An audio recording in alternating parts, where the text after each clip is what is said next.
You ask Tiger to solve. This deals with linear equations with one unknown. The final result is a equals 12.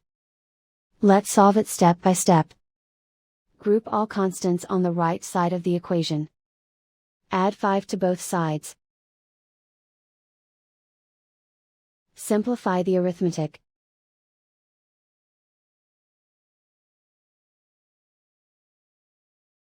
Isolate the a. Divide both sides by 2. Simplify the fraction.